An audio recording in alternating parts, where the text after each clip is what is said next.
और कॉलर हमारे साथ जुड़े हैं, आनंद सिंह हैं झारखंड से अपना सवाल पूछने के लिए। सिंह साहब नमस्ते, अपना सवाल पूछें आप प्लीज।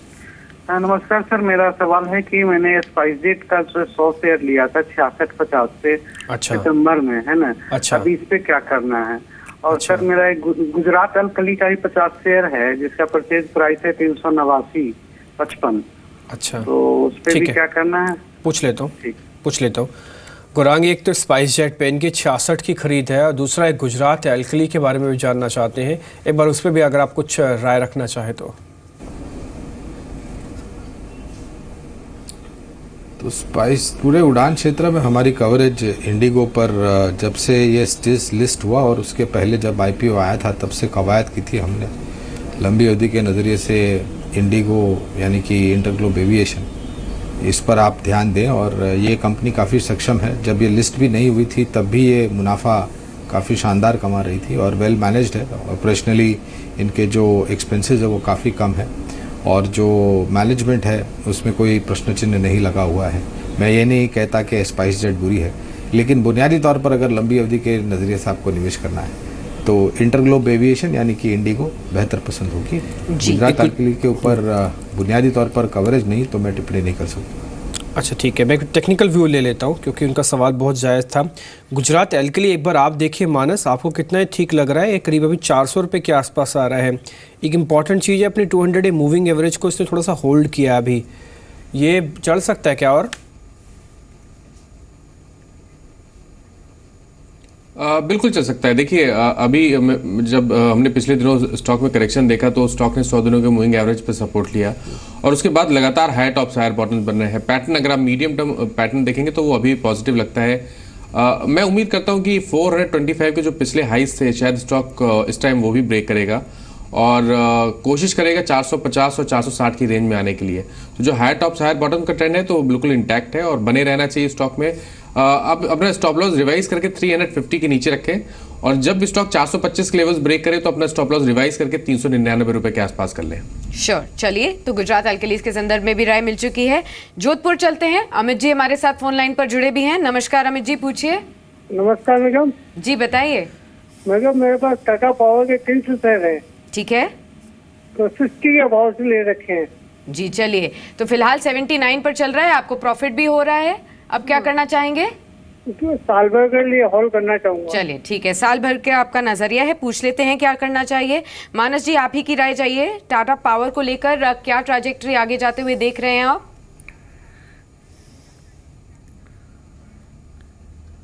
देखिए ओवरऑल स्ट्रक्चर देखें तो पॉजिटिव लगता है। मैं समझता हूँ कि अगर टाइम फ्रेम थोड़ा सा बड़ा रखें, अगर 1 से 2 मंथ का टाइम फ्रेम रखें तो आप उम्मीद कर सकते हैं कि स्टॉक करीब करीब 90 रुपए तक के लेवल्स को दिखा सकता है क्योंकि हायर टॉप्स हायर बॉटम बनना शुरू हो गए हैं। चार्ट्स पे एक रेजिस्टेंस जरूर 81 रुपीज़ के आसपास है, बट पैटर्न को देख के लगता है कि शायद वो रेजिस्टेंस ब्रेक होंगे। तो मेरी राय में बने रहे 75 रुपीज़ के नीचे अपना स्टॉप लॉस रखें और अपने टारगेट 90 रुपए के आसपास सेट करके चलें। ठीक है, इस पीछे एक और कॉलर है, अमित है मुंबई से। अमित जी नमस्ते, पूछे अपना सवाल सर। तो मेरे पास मॉक्सन फार्मा के शेयर्स है, मैंने अराउंड 80 रुपीज पे खरीदा है 200 शेयर। अच्छा, काफी नीचे आ गया। हाँ मैं वही जानना चाहता था। 80 रुपये की खरीद है, अभी 40 हो गया, आधे दाम तो हो ही चुके हैं। ये कब खरीदा था शेयर आपने? टोटल एवरेज हो के अभी ऑलमोस्ट 6 साल हो गए। अच्छा, क्योंकि जो मेरे पास चार्ट है ना उसके अकॉर्डिंग कम से कम आपने 1 साल से पहले इसको खरीदा होगा। इस साल तो नहीं खरीदा, 2016 में भी नहीं खरीदा होगा, उससे पहले खरीदा होगा आपने। राइट, ऑलमोस्ट 1 साल से हो गया। ज़्यादा हो गया, चिंता ज़्यादा बढ़ गई। देखिए पैसा आधा हो गया जो भी लगा था।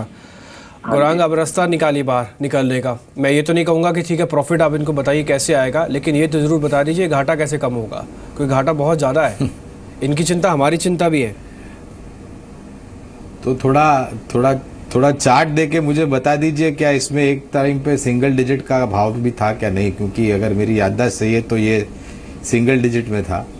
नहीं अभी तो मेरे ख्याल से पिछले कुछ जो पिछले 1 साल का है ना, एक साल का जो व्यू है, कहिए डिब्बी, उसमें 1 साल का जो व्यू है ना उसमें ये क्या था कि ये 50 रुपये से ज़्यादा नीचे ही बना हुआ है। जो मेरे पास चार्ट इसमें ड्रॉ हो रहे हैं और उसमें वीकनेस आई है। हालांकि सडन जो फॉल आया था ना वो 100 रुपये से आया हुआ है। ये 100 रुपये भी जा चुका है शेयर, लेकिन जो फॉल आया था 2015 में अच्छा चला, 2016 में इसके बुरे दिन शुरू हो गए और पूरे 2016 में एक शेयर टूटता ही रहा।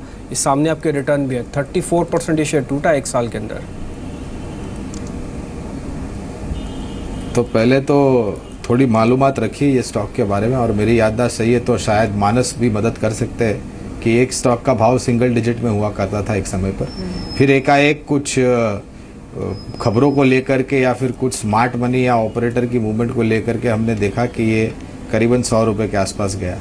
इनका निवेश आधा हो चुका है। पहले तो इनको राय दूंगा कि इतना इंतज़ार न करें कि आपकी जो पूंजी है वो आधी हो जाए।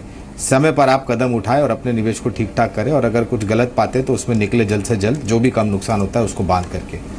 मेरी राय में तो जल्द से जल्द यहाँ से निकले, और अगर फार्मा सेक्टर पर कहीं पर निवेश करना है और अगर आपका नज़रिया साल 1.5 साल का है तो मैं सिप्ला में निवेश करने की कवायद करूँगा, जहाँ पर हमारा लक्ष्य करीबन 700 साढ़े 700 का है, और इसके अलावा ऑरबिंदो फार्मा है जहाँ पर हमारा लक्ष्य करीबन 950 से लेकर के 980 का है। ठीक है, ये 2013 में गुरांग आप पूछ रहे थे ना सिंगल डिजिट में कब होगा, 2013 में था सिंगल डिजिट में जब ये शेयर इस तरह का ट्रेड कर रहा था। बिल्कुल साक्षी। चलिए आगे बढ़ते हैं, हमारे साथ एक और दर्शक भी मौजूद हैं। लुधियाना से प्रवीण जी ने हमें फोन किया है। नमस्कार प्रवीण जी, पूछिए। हाँ नमस्कार जी, मेरे पास महिंद्रा एंड महिंद्रा के 1000 से शेयर हैं जी। ठीक है। और ये मैं 4.10 से परचेज किए हुए हैं। अच्छा। और वो 1414 की परचेज है। क्या मतलब राय जो क्या इससे मैं बाहर निकल जाऊं या एवरेज बनाऊं या क्या करूं, ये मैं जानकारी लेना चाहता हूं। श्योर आपको राय। हाँ, आप मिसेस बत्रा बोल रहे हैं जी? हेलो मिसेस बत्रा, मैं भी बत्रा फैमिली से। चलिए ठीक है, तो आपके लिए स्पेशल राय भी दिलवा देते हैं क्योंकि आप मिस्टर बत्रा हैं। चलिए ठीक है मानस जी, इनकी तो आपको जो कॉल है और या जो इनकी प्रॉब्लम है वो तो आपको पूरी तरीके से सॉल्व करनी पड़ेगी। अब यहाँ 14 के परचेजिंग प्राइस के साथ M&M में बने हुए हैं। काफ़ी समय इन्होंने पेशेंस भी दिखाई, लेकिन अभी भी यहाँ पर नुकसान हो रहा है। अब कैसे बाहर निकला जाए? देखिए, इन्होंने इतने समय तक पेशेंस दिखाई है तो थोड़ा पेशेंस और दिखाए, समय देना पड़ेगा स्टॉक को अगर इनको बेहतरीन रिटर्न चाहिए। मैं समझता हूँ कि कम से कम 12 से 15 मंथ का टाइम फ्रेम रखें तो बेहतर रहेगा। देखिए, सबसे इम्पॉर्टेंट है स्टॉक 2014 से लगातार 1100 रुपये के आसपास सपोर्ट ले रहा है, तो 1100 के जो स्तर है उसको ध्यान रखें। 1100 से लेकर 1050 का जो स्तर है वो बहुत ही इंपॉर्टेंट सपोर्ट है स्टॉक के लिए और बहुत स्ट्रॉन्ग सपोर्ट है। मैं नहीं समझता कि उसके नीचे शायद स्टॉक देखने को मिले, तो अगर ये चाहे तो 1050 का स्टॉप लॉस रखें और उम्मीद करें। अगर 12 से 15 मंथ का टाइम फ्रेम रखेंगे तो मैं कम से कम 1500 तक की बिल्कुल उम्मीद रखता हूँ। मैं समझता हूँ कि जो पिछले हाइस थे स्टॉक तो वो बिल्कुल टेस्ट करेगा, तो टाइम फ्रेम बड़ा रखें, स्टॉप लॉस 1050 के रखें और अपने टारगेट कम से कम 1500 रुपए के सेट करके चले। ठीक है, एक शेयर आज चल रहा है मदरसा सुम्मी, उसके पीछे खबर भी है कि पीकेसी ग्रुप को ये खरीदेगी और इस डील पर बातचीत करने के लिए मदरसा सुम्मी के चेयरपर्सन खुद विवेक चंद सहगल ने हमसे बातचीत की और उनसे एक बार समझ लेते हैं कि उन्होंने ये जो खरीदा जिस कंपनी को खरीद रहे हैं इसकी इम्पोर्टेंस क्या है। सर शुक्रिया। ये जो खरीद रेट आप बता रहे हैं कि खरीदने के लिए जा रहे हैं, इस कंपनी को बाय करेंगे, इससे कितना फ़र्क पड़ेगा और कुछ डिटेल्स हमको आप बताएंगे बिजनेस मॉडल के हिसाब से? देखिए जी, एक बहुत ही रिस्पेक्टेड वायरिंग हार्नेस मैन्युफैक्चरर है, 100% वायरिंग हार्नेस पे फोकस करते हैं और इनका टॉप लाइन करीब 850 मिलियन यूरोज है और प्रॉफिटेबल कंपनी है, पब्लिक लिमिटेड कंपनी है। इसके लिए हम लोगों ने इनको एक अपनी तरफ से एक ऑफर किया जो मेरे को बहुत हर्ष के साथ कहना है कि the board has recommended to the share holders to accept the deal.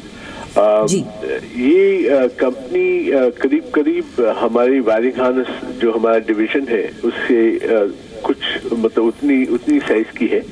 जो हमें 34 साल लगे वायरिंग हार्नेस को इस लेवल पर लाने के लिए, तो इस कंपनी के एक्विजिशन से अगले साल से हम लोग दुगना हो जाएंगे, मतलब डबल हो जाएंगे। तो बहुत ही एक्साइटेड है हम लोग और we feel it's a great deal for our share holders. Absolutely.